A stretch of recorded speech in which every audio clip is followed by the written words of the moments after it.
Hi guys, so এই মুহূর্তে দেখতে পাচ্ছেন আগুন জ্বলতেছে ধাও ধাও করে। এটা আর কোথায় নয়, নারায়ণগঞ্জ গাজী ফ্যাক্টরি। সো গাজী আজকে ধরা পড়ছে। ধরা পড়ার পরে 3টার দিকে আপনার লুটপাট শুরু হয়ে গেছে। জাস্ট লুটপাট তো হয়েছে, তারপর আগুন লাগাই দিছে। তো এটা ভাবে না যে আগুনের জন্য আশেপাশের এলাকা ক্ষতি হতে পারে, কারণ অঘটনের কোনো নেই, ঘটতেও পারে।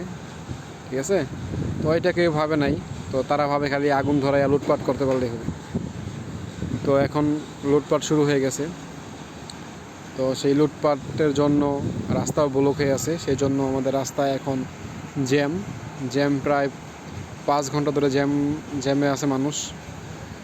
সো এটা তো আর কেউ ভাবে না, কারণ এলাকার মানুষ ভাবে যে লুটপাট করতে পারলেই না আমি বড়লোক হয়ে গেছি।